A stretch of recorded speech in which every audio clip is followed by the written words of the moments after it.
Oh yes, here we go, cutie pies. We are traversing through the crypto bull market, and I'd like to give you this nice juicy update, friends. We are still moving along. If you've been watching my crypto juiciest news, we go through all the macro stuff. You saw the weekly, the monthly charts. We are still plodding along. Okay, there's a lot of worries going out there. What's going on? For example, friends, there's a bull market in gold, which means something big is gonna happen this decade. Some world-changing event. War, famine, more doom, the 17th jab, something weird's going to happen. But friends, the rumor has been down the pipeline.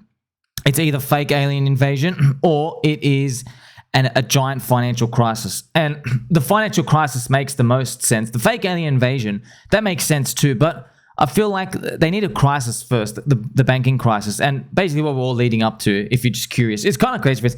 How come people have been talking about this for like 50, 60 years? You know that, right? Since actually the 70s. It's been longer than that.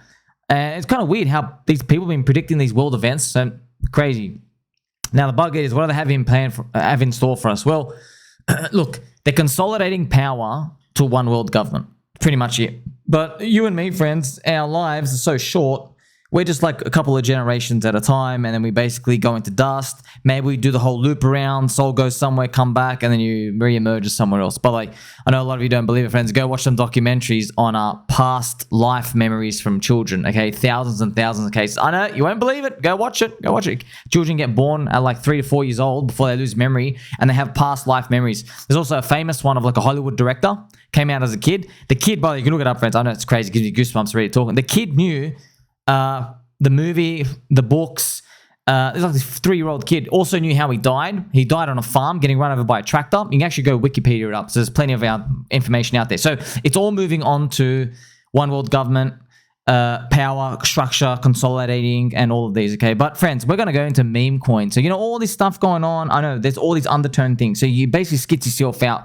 You can't lose sight of the bigger picture. The big picture is, look, there's still bubbles and stuff forming. They've inflated a lot of the currency. People are throwing currency around. Look, we're witnessing it in crypto. Like racist coins? Come on, man. You know what I mean? Like it's kind of like a sign of things happening. But, you know, just let you know at the end of the day, friends, I'm going to talk to you a bit about DickWifButt. Now, I'm going to hold this DickWifButt to the grave before I ever put another dollar into that useless Litecoin. Now, you got to understand, this is the structure of the meme in your mind you need to conquer holding this whole bull market, because there's going to be a lot of big retraces. By the way, it could be open like a couple of months anyway. We don't know, but the volatility is going to get more and more violent as we go up, okay? So meme coins, for example, friends, their store of value, it's funny, but no one really sees it, that they're front end of the curve store of value. Bitcoin is store of value long term.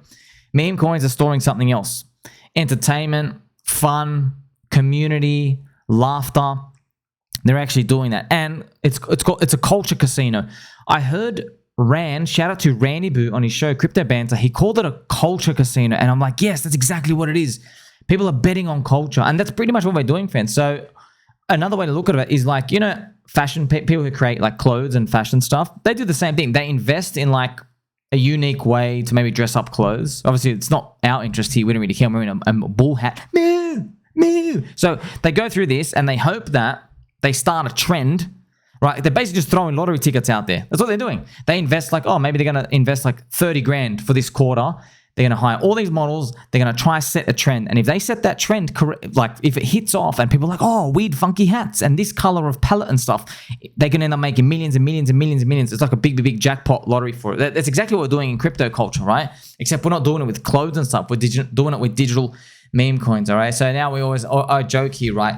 Blackrock, Roca Negra themselves will have to pry my DickWifButt out of my cold, dead hands if they want an ETF from our PulseChain fair launch DickWifButt. You see what I mean, friends? By the way, I'm half joke, half serious. I ain't rotating into Litecoin. Go and suck it. You guys are cycle 4. Faster Bitcoin narrative isn't cool anymore. You know, Litecoin fans, their only like claim to fame at this point is like, hey, let's try to get the mum and dads to buy us through the ETF.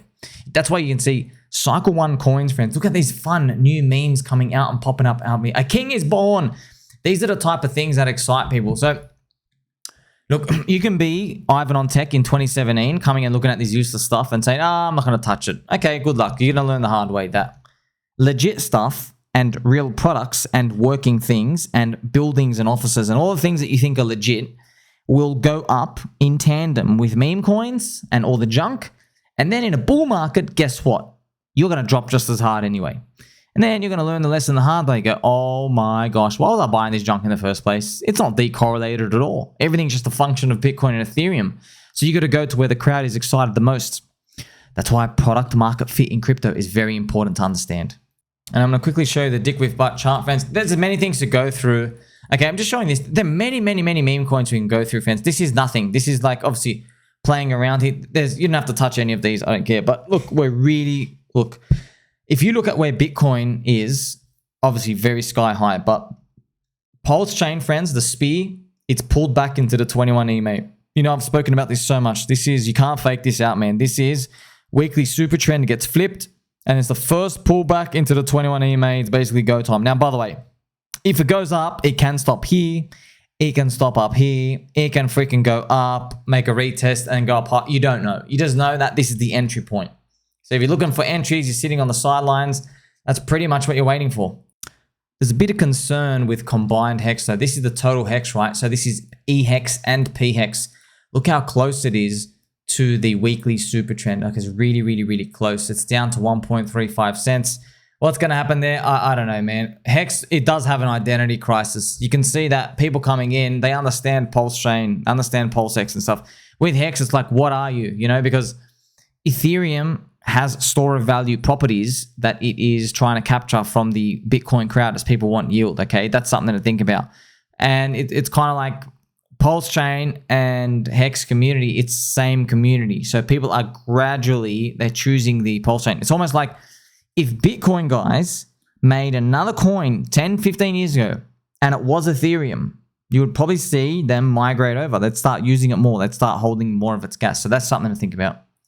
Now we're going to have some fun as well. Adblock, friends. Have you seen Adblock?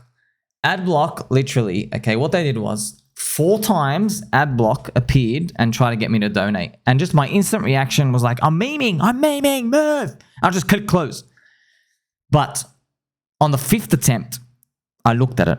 I'm like, man, they must be really desperate. The 5th attempt, I didn't even know how to do that. I didn't even have access to pop it up. Anyway, and they even made a mention. They go, we've stopped 18,100 advertisements for you. That's the number I got, okay? And I sat there and I just looked into the abyss. And I literally said to myself, I am spending thousands and thousands of dollars on crypto meme coins and I don't even blink an eye.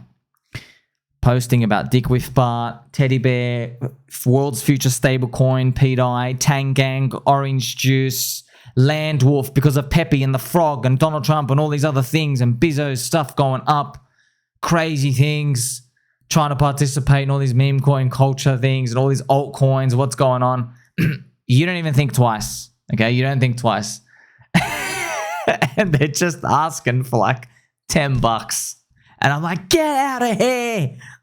I just thought the absurdity. So I sat there and I thought, friends, I actually thought to myself, you know what they should do? They should make like a lottery system where if you donate, you got a chance to win your money back. I bet people would donate more just like it's like meme coins, right? That's what you're basically doing. You're betting in to see if more people participate. It's very, very interesting if people do that. I wonder if there's like an optimal thing you can do where you find out people will donate more just to see how much they can return. You know, so if someone made a cool gaming system and get people to meme it, that'd be pretty cool. So they're asking for $20, but actually I looked at the market today and I was like, you know what? It's a bit of a red day, so I'm going to drop it to 10. You know why, friends? Because this thing. I'm not going to tempt the top signals, okay? I'm not here to be euphoria at all. That's right, $20. You know what? Yeah, I'm dropping you to 10, okay? We are still in bull market anxiety mode. You got to play it. You got to feel it. There is no way in hell I'm just dishing out all these donation money. No. That's top signal stuff. That's like, oh, I'm so euphoric. Give. That type of mentality. But I still gave. So Mr. Adblock and the team over there, congratulations, right? And obviously I made a DickWifButt meme just spamming it all over the place. You could just see all these funny ones here and there. I love Naga Bozwell made a video, friends. Naga Bo is funny. He's such a charismatic character. He believes DickWifButt would flip Teddy Bear. Well, guess what? I own both of them. I hope we go on to flip the whole Solana and Cardano chain. Wouldn't that be beautiful to see? So onwards to the bull market. That's what we're playing for. And so I wanted to juxtapose this video for you, friends, because I started off by telling you about gold and the bug eaters and the pre-programmed FUD where they can consolidate world power more. It's obviously it's been happening, right? So they most likely, you know, even spoke about this, friends. You know, Simon Dixon, I think the guy's got like, I don't know, 10,000 plus Bitcoin. He bought it in like 2011. He was the first guy to write about Bitcoin in a book. That's how OG he is, Simon Dixon, right? He's got me blocked on Twitter now, so I don't even have to make a nickname. I'm just call him Dixon. I don't even have to make a nickname. So I just call him Simon Dixon, his name. What? Okay, so it's a really smart guy. Simon, if you're listening, shout out to you, sir. So Mr. Dixon, right? He wrote about this in 2012. He basically said, we're going to have a financial crisis. They're going to print a lot of money. And this was after GFC, by the way. He goes, there's going to be another big one. But he just expected it like 5 years ago. But it doesn't really matter about the timing, right? And he goes, what they're going to do is the Federal Reserve, they're going to let some banks go. And they're going to do that. And everyone's going to be scared. And it's pre-programmed. Because everybody is going to rush in to hand in all their information to CBDCs. Okay, a world digital thing where they just print money. It's not backed by anything, but you hand in all your information, and it's the people willfully submitting. And he wrote about it. He says they'll probably get offered some sort of shitty little stimulus. And it was funny. Zombie virus happened, and you saw how quick people would do it. They'll go, "Oh, how much is that? $700 stimulus? Okay, I'll hand over everything for life." So it's kind of that's pretty much what we're expecting right now, friends. I just want to show you this gold bull market. By the way, this is a weekly gold chart. This is from since 2020, but obviously, gold's been here for a very, very, very long time, since 2011. Okay, now this is scary, man. You don't want to see gold rallying, friends. Gold rallying means there is something really, really wrong. Okay, gold rallying means all across the world, all the governments have heard whispers about shit's about to hit the fan, and they're all stocking up on gold. Okay, and they're fighting. You got to think about this. Goldman Slugs and JP Mosquito have basically infinite shorts. They're allowed to infinitely short gold and keep a cap on it. And they have been doing it for a long time. But you got to think about it. If you are able to actually crack their offers, what would the real price of gold be if it was allowed to continue and you guys weren't there? So obviously, just a quick rundown. They keep the price of gold down because it is the original Bitcoin, pretty much the analog Bitcoin. Because if the price of gold goes up, people lose faith in the currency. They go, wait a minute. The paper money, that's worthless, okay? So that's pretty much what's going on. So, but just to let you know, in the past 100 years, gold rallying, shit's hit the fan. Like real bad things are happening. Like big inflation, big wars, energy crisis, like world-changing things where the media, like basically, you know, the Russia-Ukraine stuff, friends, that's child's play. This is like the big stuff. But also, if you're a stock market boomer, it's these events that give you the dip buys of a lifetime for the decade, pretty much. Something for the next 10 years, you know, plus. But, you know, to us, we laugh because they're like, oh, you get like a 60% crash in a stock that they want to own, or a 50% crash, by the way. It's huge. And we're like, 50%? Dude, we're dropping 50% on a Tuesday. What do you mean 50% trash? You know what I mean? We're dropping like 98%. You got to get it back 400x.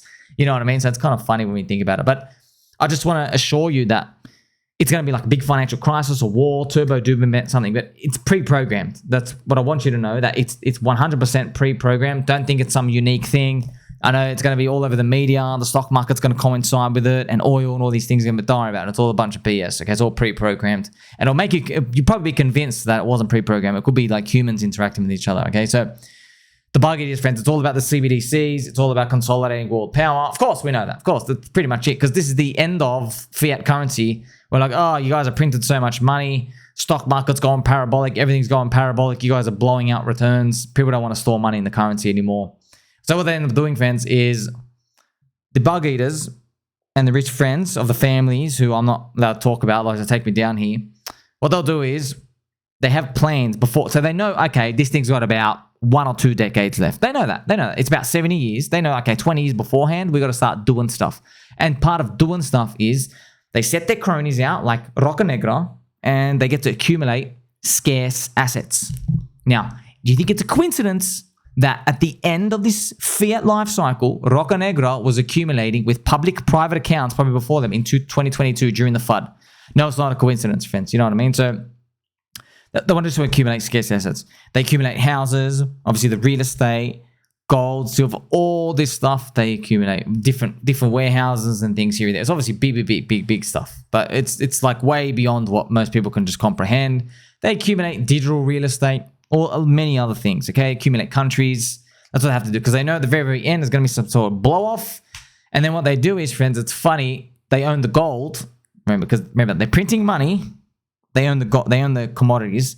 Then when the currency goes to shit, they go, hey, let's reprice our assets higher, and everybody loses but us. That's pretty much what they do. That's how we repay the debt. It's literally like, okay, I steal your fluffy slippers, but I have a debt to you of like $1 million. Okay, I steal your fluffy slippers, and then I reprice the fluffy slippers to $1 million, and I go, you know what?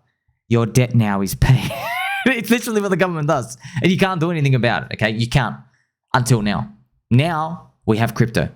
We have Bitcoin. We have Ethereum. This is global stuff, but obviously, what's everyone doing now? Give me the meme coins! Give me DickWifButt! You know what I mean? Of course, that's what's going on. But yes, this is nothing to basically just run around and ignore, okay? So that's pretty much that's the undertone of everything going on. Now, when you see all these, you're probably wondering, all right, how do you know all this and still keep a cool, calm, collected head? Because I know with these friends, it takes so long to move. Like, friends, these are freaking boomers, man. They're so slow. They have to have like 50 meetings, and it's all pre-programmed. You know what I mean? Trust me. If you lived a day in crypto land, everything is slow. Everything is slow, friends. They take holidays, Saturdays and Sundays. You know, the stock market stuff. Oh, something bad's happening. It's Friday. Oh, well, let's press pause. Come back to Monday. No. In crypto land, the real nightmare begins on the weekend, because they just start smashing things down with illiquid spot markets, crumbling all these manipulation, all these scum paper hand cheaters. Okay, so I've been watching Mr. Camel Finance and obviously blockchain backer. But look, what we're waiting to see, friends, where we are now is Bitcoin going to do a fake out to 90K, come back down? That's a retest of this high. And then we just finish off the big daddy. Is that going to be the move, friends? If we do get this, all right? If we do get this, basically, obviously, you're in meme coins and altcoins and turbo long already. You are already doing completely fine. This is the right thing to do, technically, the right thing to do. However, if we do get this, it means left translated cycle has played out. Okay, that's if we do get that. And if we do get it, I want you to know, up here, look, this is the crazy part. Traditionally, in 16-year cycles, so this is the fourth Bitcoin cycle of 4 years each. Traditionally, the final pump is a fear pump, okay? So that's what's scary. What is going to make people pump this thing out of fear? Is it going to be hyperinflation in a second world country? They just start printing currency. They just buy Bitcoin. That might be something, and they go, whoa, these guys are printing money, quick. That might, see what I mean? Fear. Like, I know that you can't comprehend that, friends. Literally, what if in South America, I don't know, like 6 countries go default? 6 countries get hyperinflation, and, you know, and they all have debt. There's something that they didn't tell us about, and they just start, and just it turns out that they've been printing currency and just buying up Bitcoin, and they have like full-on ledgers. What would that do to every single fund manager around the world? They're like, oh my gosh, we got to get in. You know what I mean? That's fear, the fear pump. And that's the end of it, by the way. That's the end of it. And then you usher in a 2-year doom bear market. That's actually it. So it will bottom out November 2026 here. Okay, so that's one scenario if we got that. So 2025 is doom. There'd be some little fake pump in 2026. Everyone thinks it's over. No, more doom. And that's actually where we continue again. But of course, you know, crypto, man. Oh, 2 years isn't that long. Really? Yeah, 2 years is a long time to drop down, buddy. So you know exactly what's happening here. So if we get this, friends, if we get this left translated pump, remember I told you, man, friends, we've been preparing for this type of move down here. I told you, if everybody rushes in to buy at the end of 2024, there will be no bears. I promise you that. There will be literally no bears. Bears will be extinct. That's why you got to basically get out of everything. They'll tell you and me, oh wow, Donald Trump won. He's going to cut rates again. Oh, they're going to fire Gary Gensler. The SEC is now on the team. There's an Ethereum ETF. There's a Bitcoin ETF. There's a commodities ETF. Jim Cramer even says $400,000. Oh, I promise you, friends, all these things will appear, And I'm going to be making videos telling you, hey friends, you remember down here when there was no good news? And I said, since there's no good news, it's time to get long. Well, up here might be, hey, there's actually no bad news at all. So it's actually time to get out. So that's what you got to prepare for. Just prepare for this moment, because I'm telling you now, friends, the stakes are high. Okay, yes, I'm going to go for a yummy steak after this Easter weekend, okay? Medium rare, very nice restaurante, medium rare. But until then, you just got to remember, we don't know what comes next. It's just, hey, if you want to give us the shock surprise, we are not going to let ourselves be tempted by greed and FOMO. Don't forget, who loves you. I'm wearing a bull hat. None of this is financial advice. Like, subscribe, belly button, or catch you soon.